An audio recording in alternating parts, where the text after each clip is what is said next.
Glória a Deus. Santo é o Senhor. Meus queridos irmãos, estamos neste tema sobre Ele vem. E para a igreja, quando nós falamos Ele vem, nós estamos esperando pelo nosso amado Jesus. E sabemos que Ele vem, não sabemos nem o dia e nem a hora, nem mesmo os anjos lá no céu sabem a hora, sabem o dia. E Jesus, quando esteve aqui na terra, Ele dizia: só o Pai sabe o dia e sabe a hora. Mas Jesus, lá na destra do Deus Pai, atualmente, Ele sabe também quando Ele virá. Mas nós não sabendo quando Ele virá, meus irmãos, diante deste tema, Ele vem, nós temos que estar preparados, temos que estar atentos, temos que estar ansiosos e esperando pela vinda do Senhor Jesus. Para entendermos o pecado da humanidade, já não é de hoje.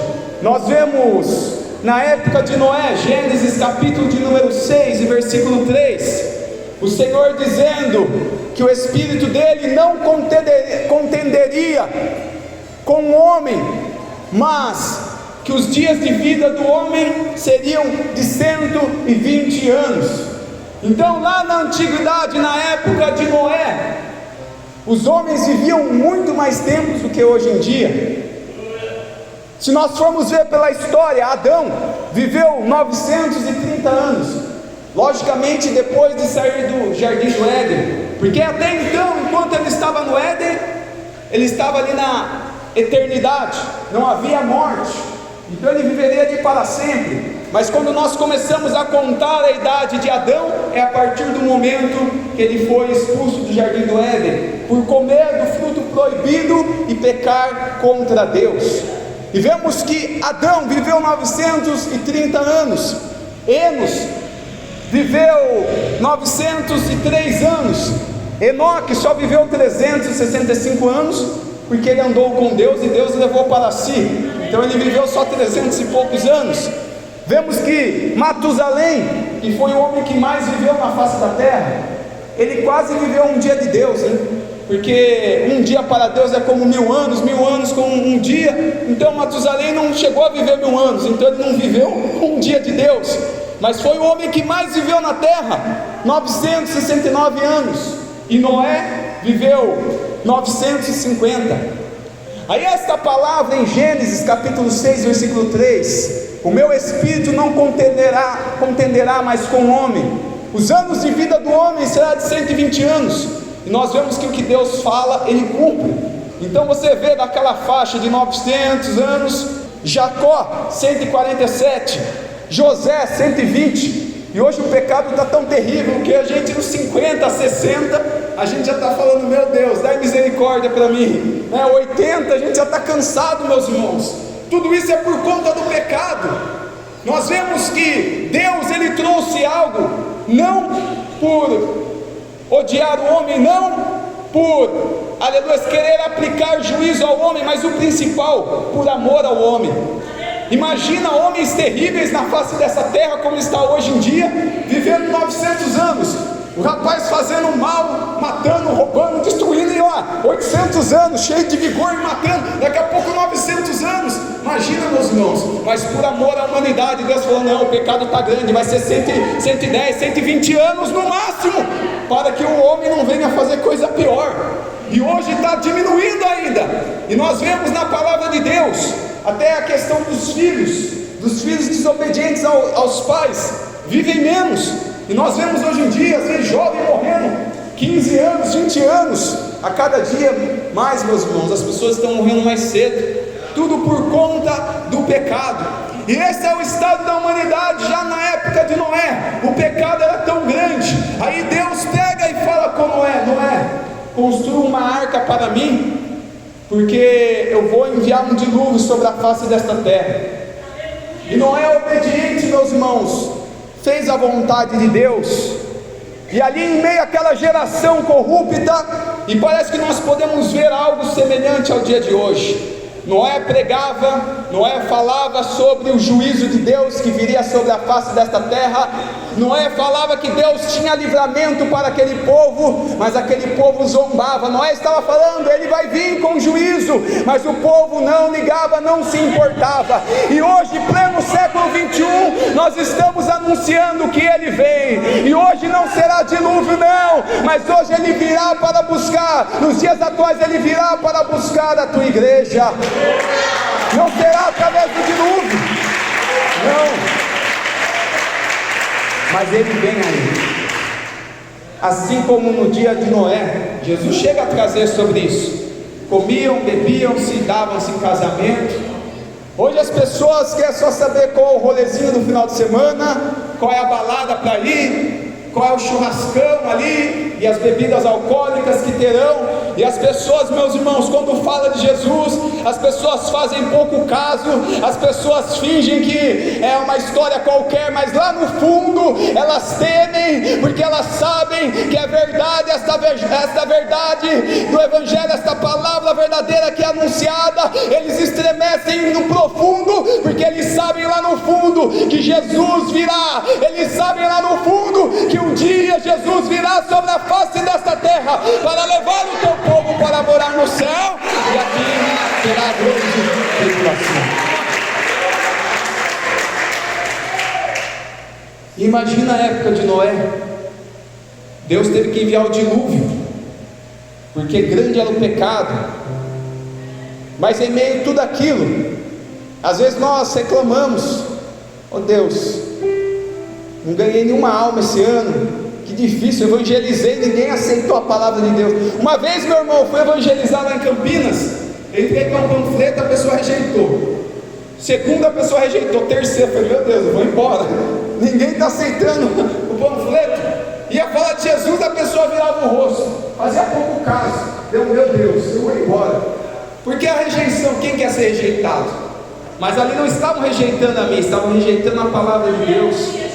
Mas ali, glória a Deus, meus irmãos, depois eu continuei evangelizando e almas aceitaram a palavra de Deus. Mas olha o estado de Noé. Noé evangelizou aquela multidão e ganhou só ele e a família dele, 8 almas ali na arca. Imagina, meus irmãos. Mas graças a Deus que ele ganhou a família dele. E eu vejo em tempos como a época de Noé, muitas pessoas estavam corrompidas no pecado. Muitas pessoas não estavam nem aí para a mensagem de que Deus enviaria juízo sobre aquela terra. Mas ali Deus, ele olha do céu. Será que tem alguém fiel a mim? Ele olha lá na terra e acha Noé. Aleluia. Um homem que andava com Deus. Será que nesta noite tem alguém aqui que anda com Deus? Oh, venho trazer algo para ti, meu irmão. Os dias podem estar terríveis, talvez não sei como na época de Noé, ou talvez até pior do que a época de Noé, mas seja fiel, porque em meio àquela geração corrupta, Noé foi fiel, Noé andou com Deus. Ei, no teu trabalho esteja firme com Deus, no teu dia a dia esteja andando com Deus, aqui na igreja, lá no teu trabalho, no mercado, esteja andando com Deus, seja fiel ao Senhor.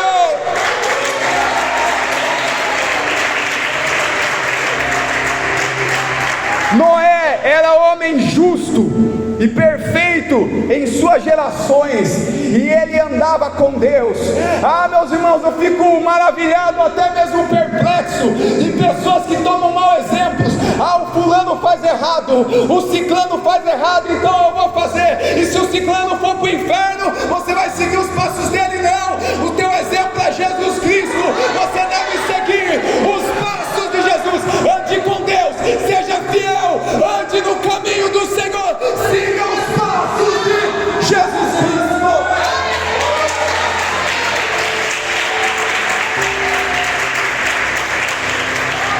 É interessante, há um cantor famoso, ele anda de tal forma, eu vou andar da forma que ele anda.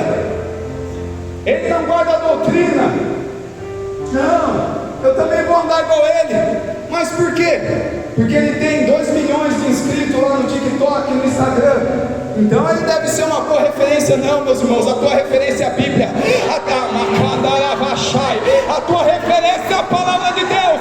Siga a palavra de Deus e ande com o Senhor.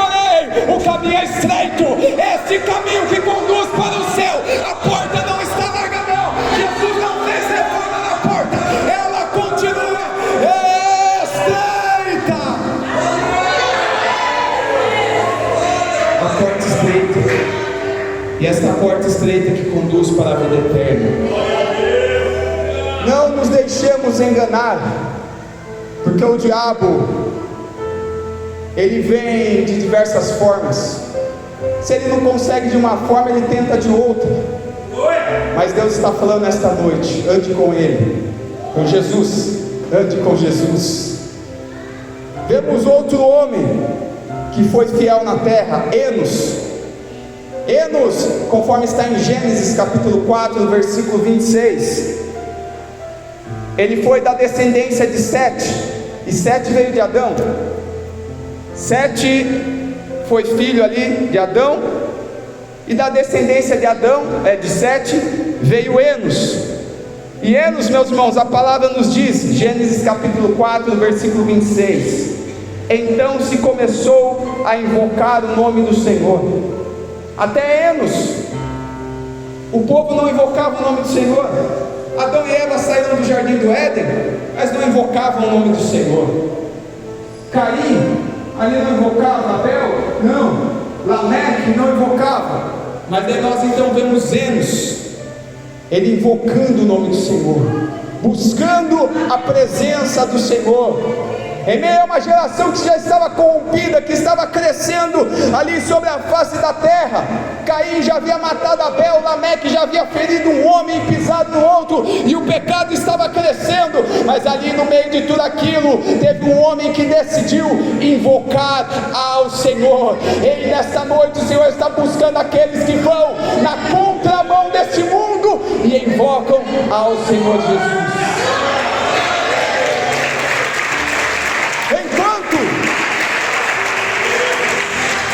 Enquanto tem daqueles que buscam de métodos diversos, hoje as coisas estão fáceis, a tecnologia está avançada, irmão Elton.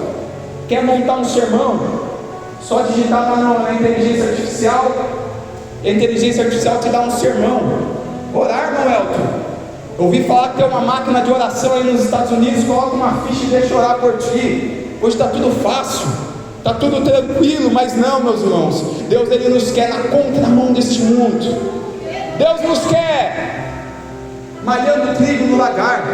Sabe o que é interessante desta passagem? Lá em Juízes, quando os midianitas vieram para atacar o povo de Deus correu, fugiu para as montanhas para salvar a vida deles. Mas enquanto isso, Gideão, ele se achava pequeno. A família dele, ele dizia: minha família é a mais pobre da tribo de Manassés. Mas Gideão estava dizendo consigo: eu não vou deixar o inimigo levar meu trigo. E lá estava Gideão, malhando trigo no lagar. Mas o lagar não era lugar de malhar trigo, mas ele fez isso para confundir o inimigo. Aleluia. Ei, seja ousado, aleluias, vai malhar trigo. Mas o que é malhar trigo, irmão Elton? Malhar trigo é trabalhar como o crente trabalha. Muitas das vezes é no joelho no chão, é na oração, para nós vencermos batalhas espirituais. Muitas das vezes é joelho no chão, oração. Enos,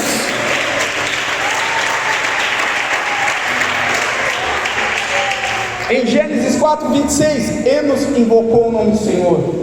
Em meio a uma geração corrompida, Enos foi fiel a Deus. Gênesis capítulo 5, versículo 24. E andou Enoque com Deus, e não apareceu mais, porquanto Deus para si o tomou. Enoque também foi uma pessoa que se destacou na sua geração, na sua época. Ele andou com Deus, e esse andar com Deus, no hebraico, é um modo de vida dele. O modo de vida dele agradava a Deus. Eita lá, mastei. Um modo de vida, meus irmãos, é muito além do que nós estarmos no culto e louvarmos a Deus. Um modo de vida é muito mais do que simplesmente, irmão Elton, chegar no culto, colocar um terno e começar a falar de uma forma ali diferenciada, ou até nos vocabulários pentecostais, manto, terra, aleluia, vai muito além. Um modo de vida é no teu acordar você fazer uma oração a Deus. O teu modo de vida é pela manhã você orar a Deus, fazer um devocional tradicional a Deus o teu modo de vida. É quando os teus colegas lá no trabalho estão ali com piadas indecentes, mas você permanece íntegro, você não se assenta na roda dos escarnecedores. O modo íntegro, o teu andar, o teu dia a dia, você não ouve músicas que desagradam a Deus, mas você ouve hinos que exaltam o nome do Senhor. O teu modo de vida, as tuas palavras têm que engrandecer ao nome de Deus. Não é apenas um culto, não é apenas um momento, mas é o teu modo de agir, o teu modo de andar, o teu modo de viver. É como Paulo diz: não vive mais eu, mas Cristo vive em mim. É um modo de viver, amacandarai. Oh, meus irmãos, hoje em dia tem pessoas que vivem como se fosse um teatro, como se estivesse num circo de Solé. Quando está no altar, quando está na igreja de um jeito, mas desce e muda totalmente, muda o vocabulário, muda a forma de agir, muda a forma de falar. Mas não, Deus ele está chamando Enoques nesta noite, aqueles que andam com ele, o modo de viver, o modo de agir, o caminhar dele agrada a Deus.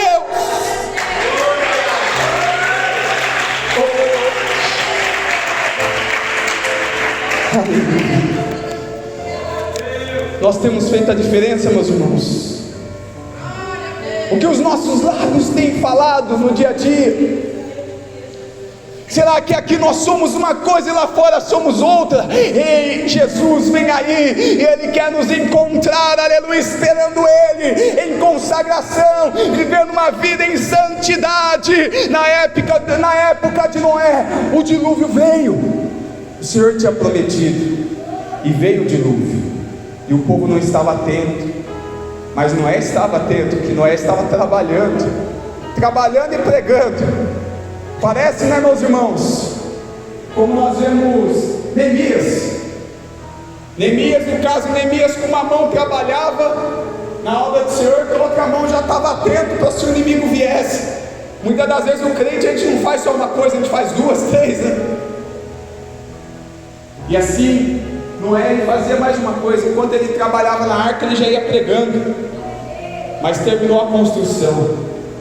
Chegou o dia, parecia impossível.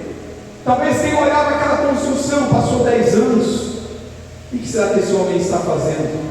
Naquela época não tinha maquinário que tem hoje em dia, né, meus irmãos?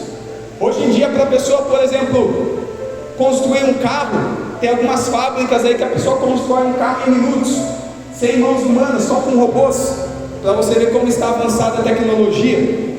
Tem casas que as pessoas usam de impressora 3D e constroem uma casa com uma impressora 3D, logicamente uma impressora enorme. Então hoje a tecnologia está avançada, mas na época de Noé eu fico imaginando aquele martelo de Noé, aquelas ferramentas simples, e passou 10 anos, 20, 30, e as pessoas ali falando, esse rapaz ficou doido. Talvez alguém achava, ele não vai conseguir terminar isso. Será que é real o que ele está falando? Será que será que Deus vai enviar algum mal sobre esta terra? Só que chegou o dia, e no dia que Noé terminou a construção, ninguém percebeu. Na hora que os animais entraram na arca, ninguém percebeu. Na hora que Noé, a sua família, os seus filhos, ali Jafé, Cã, Sem e as suas esposas entraram na arca, 8 pessoas, ninguém percebeu. Na hora que a arca fechou a porta, ninguém percebeu. Na hora que Deus selou a porta do lado de fora, ninguém percebeu. Mas na hora que começou a cair a chuva, meus irmãos, aí a cinta apertou, aí o negócio estreitou. Noé, agora a gente está crendo, Noé, agora a gente crê em tudo, o que você quiser falar a gente está crendo, hein? Mas era tarde demais. Jesus ele vem aí, enquanto é tempo, eu e você precisamos nos consertar na presença de Deus. Enquanto é tempo, nós precisamos, meus irmãos, estar atentos, melhorar, porque um dia ele virá, no momento que ninguém espera.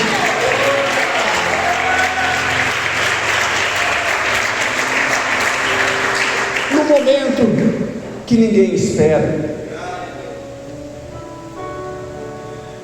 E aquele povo pereceu diante daquele dilúvio, mas Noé e a tua família estiveram salvas dentro da arca, e a arca simboliza Jesus Cristo. O crente, nós não precisamos temer a grande tribulação, porque a gente nem vai estar aqui.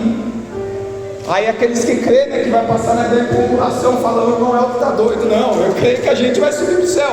Se alguém quiser ficar na grande tribulação, né, a gente já deixa a chave, a porta da igreja, mas a gente vai subir. Aleluia! Glória a Deus, aleluia!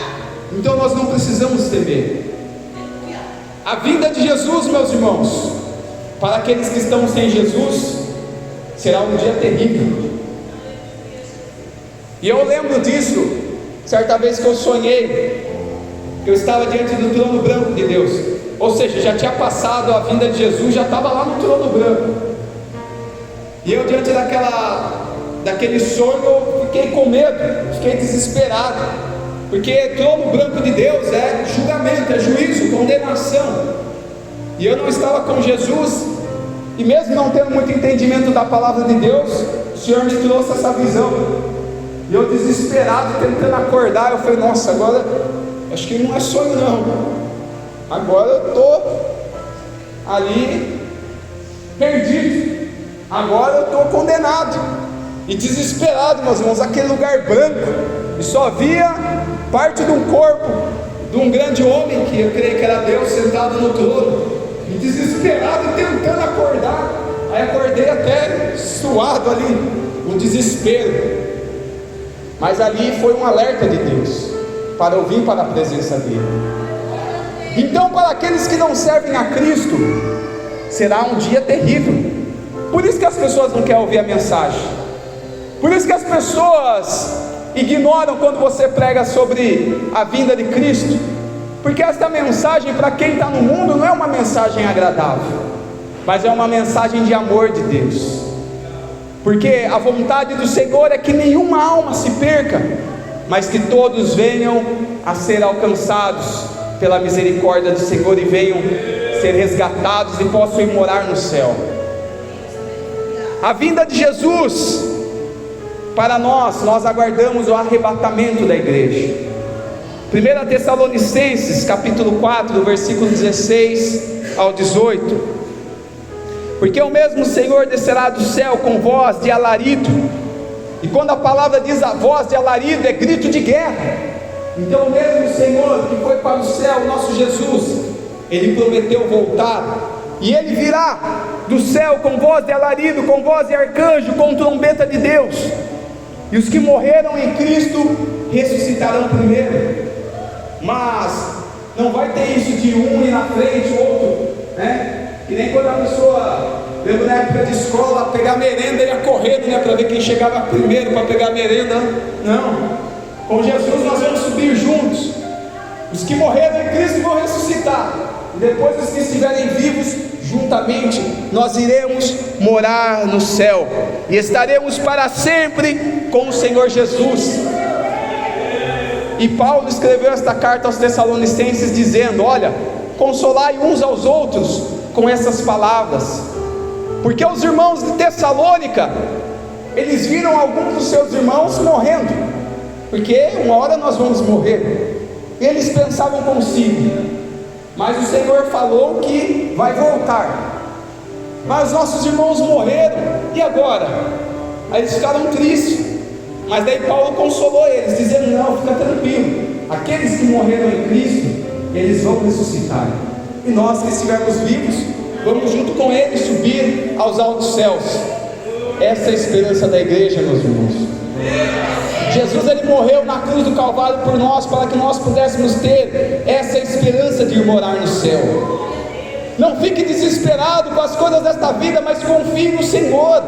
Enquanto nós estivermos nesta terra, nós temos que ter fé que Ele está conosco, que Ele nos ajuda. Não podemos viver como aqueles que não têm esperança, vivendo uma vida como aqueles que estão nesse mundo perdido. Ei, você é cidadão do céu, sinta-se privilegiado, alegre de estar na presença dEle. Quando Ele surgir nas nuvens, nós deixaremos este mundo de horror e iremos para a nossa morada celestial. Consolai uns aos outros com essas palavras.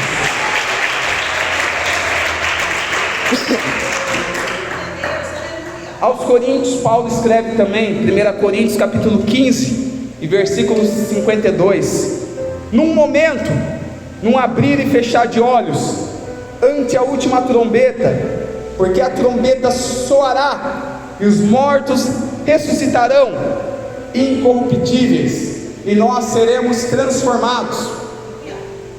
Átomo, eu sempre lembro, né, do presbítero Benedito, uma vez que ele pregou falando sobre isso, né, num momento, ali no grego átomo ali, meus irmãos, é uma medida indivisível, não tem como dividir essa medida. E quando se fala aqui, Paulo fala num momento, esse momento no grego é átomo, é um momento, um tempo muito rápido, não tem como dividir este tempo. Então tem pessoas que, eu mesmo quando não servia a Cristo, eu pensava, quando Jesus vier, eu pego nos pés do meu Pai e vou para a glória também. Quando tiver no momento da morte, eu falo, Senhor, perdoa os meus pecados, agora eu te aceito, Jesus. Mas na hora, meus irmãos, da vida de Cristo, não vai dar tempo para nada.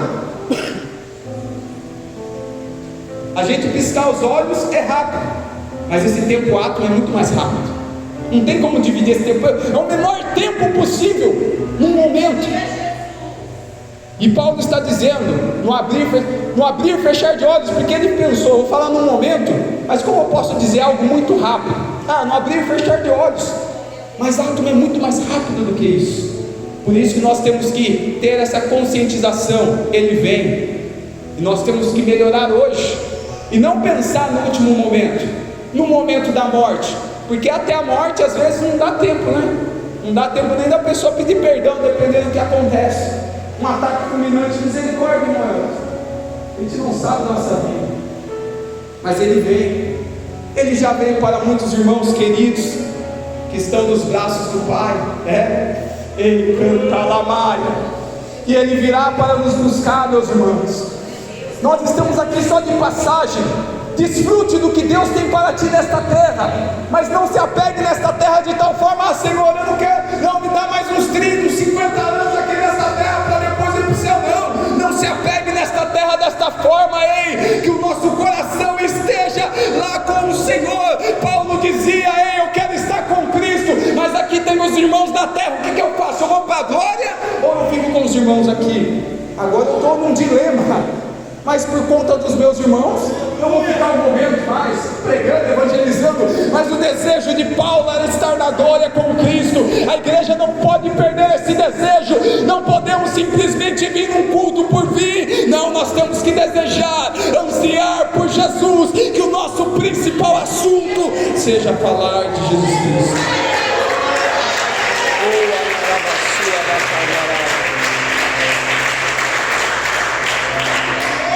Aguardamos a vinda de Cristo, o dia do arrebatamento da igreja. Tem pessoas às vezes que a pessoa está tão apegada com esta terra, meus irmãos, que eu ouvi certa vez um irmão falando que ele estava preocupado, que no dia do arrebatamento ele ia para o céu e não ia ter ninguém para fechar a porta da igreja. Aí o irmão ergueu a mão e falou, eu fecho a porta para você. Então não sei se ele não vigiou ou se ele está muito apegado na terra. Mas quando a gente for para a glória, a gente não está nem aí. Se o anticristo quiser pagar o resto das prestações do teu carro, que fique ali, fique o notebook, fique. Nós queremos ir para o céu. Mas tem irmãos que estão apegados com essa terra. Está com uma mulher de Ló. O anjo disse, não olha para trás, vou mandar fogo e enxofre na Sodoma e Gomorra. Vamos, não olhe para trás. Ló ainda ficou esperando nada, o anjo teve que pegar na mão, vamos rapaz. E foi levando ali Ló, a sua família. Mas a mulher estava pegada, talvez a roupa está no varal, tem roupa lá em casa. Olhou para trás e viu o estado de sal. Estava pegada, meus irmãos, com as suas coisas. Nós não podemos estar pegados com esse mundo de tal forma que os nossos bens materiais se tornem um Deus para nós. Para alguns o Deus dele é o dinheiro. Por isso que Jesus ele traz, não podemos servir a dois senhores, a Deus ou a Mamon. Mamon significa o Deus do dinheiro. Ou seja, tem pessoas que fazem o dinheiro para si como um Deus. O dinheiro não é mal. mas o amor ao dinheiro é. Que o nosso coração anseie por Cristo, almeje por Cristo. Nós lemos em Judas dizendo acerca de Enoque, o sétimo de Adão, porque ele veio na descendência de Adão, sai contando Adão e conta mais 6 pessoas ali, chega em Enoque, por isso que diz o sétimo de Adão. Enoque profetizou dizendo: é vindo o Senhor com milhares de seus anjos, para fazer juízo contra todos e condenar deles todos os ímpios. Então, para a igreja, nós aguardamos a vinda de Cristo. Ele vem para nos arrebatar. Mas para aqueles que ficarem aqui na terra, após a grande tribulação, virá Jesus, mas para julgamento, para condenar aqueles que rejeitaram a mensagem do Evangelho. Então essa vinda de Jesus após o arrebatamento da igreja será uma vinda para condenar os moradores dessa terra. E a palavra para nós é: nós estamos apercebidos. Jesus ele conta a parábola de um servo vigilante. Eu gostaria de abrir com os irmãos em Lucas capítulo de número 12. Jesus ele traz a parábola deste servo que era vigilante, e ele dizia: bem-aventurado aqueles servos, quando o Senhor vier achar vigiando. Então, bem-aventurado, meus irmãos, ali está em Lucas capítulo 12, versículo 35 ao 40, esta passagem: bem-aventurado quando o Senhor vier e nos achar vigilantes.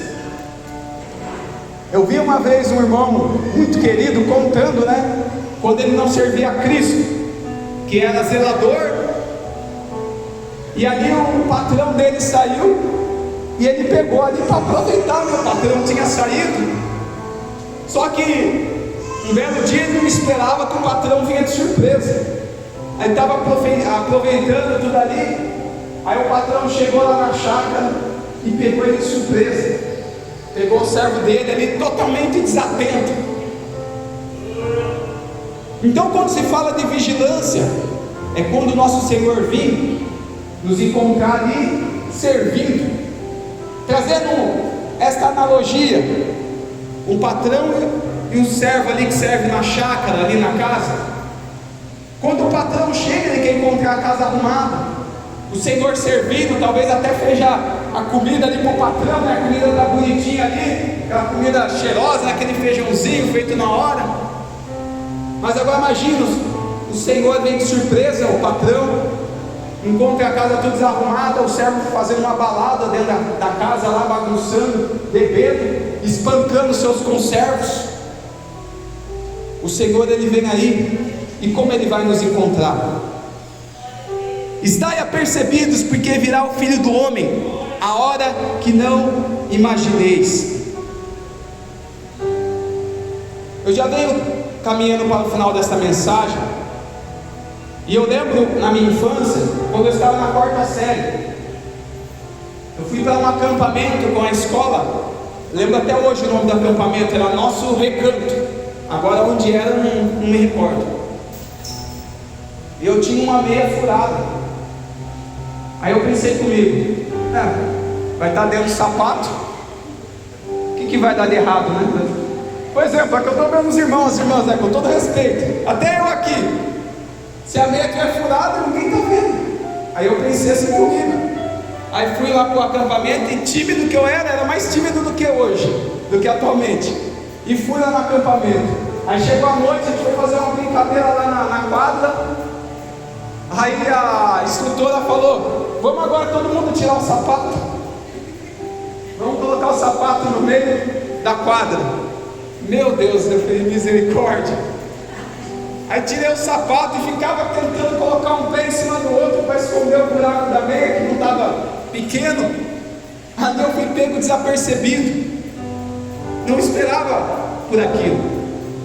E uma vez, uma mensagem, o Senhor me trouxe isso, sobre a vigilância, sobre estar atento. Ali eu fui pego de surpresa. Era só uma meia furada. Mas e na vida de Jesus? Na vida de Jesus não está em jogo a questão de uma meia furada ou não, mas está em jogo a nossa alma. Que possamos refletir, meus irmãos. Andarmos com Deus é no dia a dia. Como tem sido o nosso vocabulário? Será que pegamos para fofocar um do outro, para contender? O tempo é de nós unirmos como nunca antes, darmos as mãos, olharmos que ninguém é melhor que o outro, mas cada um de nós somos importantes na obra de Deus. Um corpo sem as mãos não pode fazer nada. Um corpo sem o cérebro não se movimenta. Um corpo sem as pernas.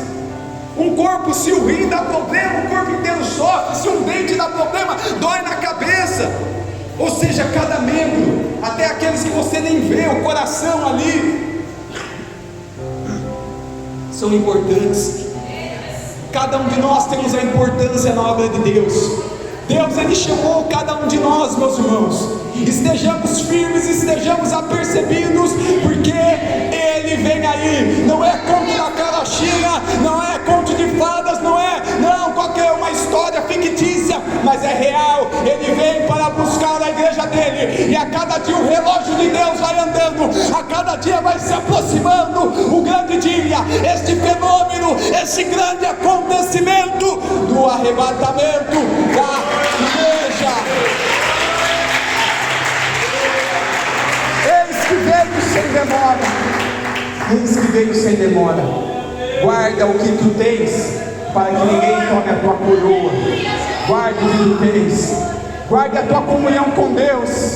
Ó, meus irmãos, a coisa mais maravilhosa é estarmos na presença de Deus. Terça-feira eu estava em casa, eu trabalhei até tarde. Aí eu falei, pelo menos eu vou pegar um pedaço do culto aqui de casa. Daí eu conectei lá com a série mundial na live. A irmã estava orando lá, eu fui orando junto. Aí senti na presença de Deus. Depois os irmãos começaram a cantar os corinhos. Daí eu falei com Deus, nossa Senhor, como é bom estar na tua presença. Eu falei, como sinto me privilegiado congregar na Igreja Deus e Amor. Eu não sou plaquista, né, meus irmãos? Eu sei que não é só a Igreja Deus e Amor que vai para o céu, mas eu sinto o privilégio de estar onde eu estou. E ali eu falei com o Senhor, como é bom estar na tua presença. A melhor coisa do mundo é estarmos na presença de Deus. Guarda o que tu tens, guarda a tua comunhão com Deus, guarda a salvação que você recebeu, porque foi um alto preço.